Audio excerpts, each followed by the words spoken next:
উত্তর কোরিয়ার ক্ষেপণাস্ত্র কর্মসূচি নিয়ে নতুন সতর্ক বার্তা দিয়েছে যুক্তরাষ্ট্র। সম্প্রতি মার্কিন সেনাবাহিনীর এক শীর্ষ কর্মকর্তা জানান, পিয়ংইয়ং এমন শক্তিশালী আন্তঃমহাদেশীয় ব্যালিস্টিক ক্ষেপণাস্ত্র উৎপাদনের পথে রয়েছে, যা উত্তর আমেরিকার বিভিন্ন স্থানে পারমাণবিক হামলা চালাতে সক্ষম হবে।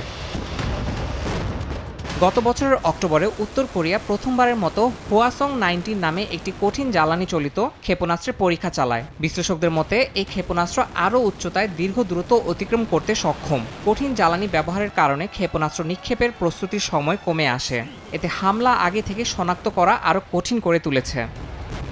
কিম জং উনের নেতৃত্বে উত্তর কোরিয়া পারমাণবিক ও ক্ষেপণাস্ত্র কর্মসূচির সম্প্রসারণ অব্যাহত রেখেছে। 2017 সালে যুক্তরাষ্ট্রের সঙ্গে উত্তেজনার মধ্য দিয়ে শুরু হওয়া এক কর্মসূচি নিয়ে একাধিক বৈঠক হলেও কোনো সমাধান আসেনি। 2019 সালের বৈঠকেও পারমাণবিক অস্ত্র পরিত্যাগের শর্তে মার্কিন নিষেধাজ্ঞা প্রত্যাহারের আলোচনা ভেস্তে যায়। 2022 সালে কিম সরকার স্পষ্ট জানায় তারা পারমাণবিক অস্ত্র তৈরি অব্যাহত রাখবেন।